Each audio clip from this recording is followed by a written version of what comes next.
بھائی پہلی بات تو یہ ہے سسٹم میں پچھلے 50 سال سے بیٹھا کون ہے؟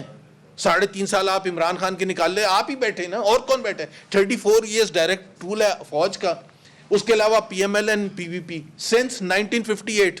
آپ خود بتائیں تو پھر سسٹم بنایا ہے کس نے؟ سسٹم چلا کون رہا ہے؟ سسٹم کو روٹن کیا کس نے؟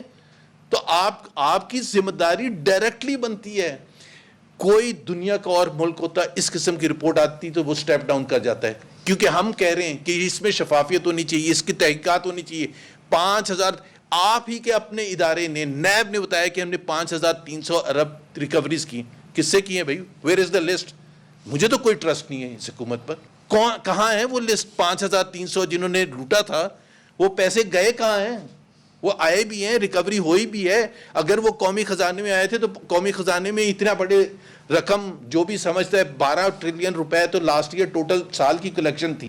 تو 5300 ارب اگر آئے ہیں 5.3 ٹریلین, تو وہ گئے کہاں ہیں؟ اور وہ کون ہیں جنہوں نے یہ سب لوٹا تھا؟ ان کی اکاؤنٹیبلٹی نہیں ہونی. پاکستان کے عوام ڈیزرو نہیں کرتے کہ ان سب کو ٹانگا جائے, ان سب کو سزا دی جائے. ایک عمران خان کو آپ نے ایک ڈھکوسلے کیس میں گھڑی کے آپ نے 2.5 سال سے اندر بند کر دیا, جس کی کوئی حیثیت نہیں ہے, کوئی بنیاد نہیں, اور آپ نے اس کو 2.5 سال کے جی کرپشن تو ہم ایکسیپٹ نہیں کریں گے. حالانکہ وہ 5300 ارب کی کرپشن ہوگی. کون ہے وہ؟ ہمیں پوری لسٹ چاہیے. ہم ٹی ٹی اے پی کے پلیٹ فارم سے آج ڈیمانڈ کر رہے ہیں کہ ہمیں وہ لسٹ چاہیے جن کی نشاندہی کی گئی ہے کہ جی یہاں ریکوریز ہوئی ہیں, ان کو کون سی سزائیں ملی ہیں, اس میں کون کون سے حکومتی عہدیدار ہیں, اس میں ایلیٹ اشرافیہ کے کون سے لوگ ہیں. جب آئی ایم ایف یہ کہہ رہا ہے کہ یہ پالیسی بناتے ہیں جس میں اشرافیہ کے کنٹرول میں ہے, اشرافیہ ہی کے لوگ بیٹھے ہوئے ہیں حکومتوں میں, تو وہ جو پالیسی بناتے ہیں جن کو فائدے ہوئے ہیں, جن کی وجہ سے اب یہ اتنی بڑی چیز ایک آئی ایم ایف نے کہا ہے کہ اگر یہاں کی پالیسی صاف شفاف ہوں, اگر پالیسی صاف شفاف ہوں تو پاکستان کی گروتھ ریٹ 6.4% تک جا سکتی ہے کتنی؟ پچھلے 3 سال کا ایوریج 1.62%.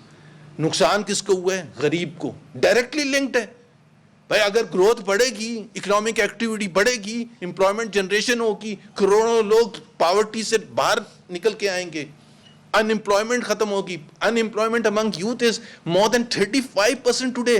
ابھی پتہ چل گیا کہ کس کی وجہ سے, بتا دیا آئی ایم ایف کی رپورٹ میں کہ کس کی وجہ سے پاکستان کے مظلوم لوگ پسے ہوئے ہیں اس وقت.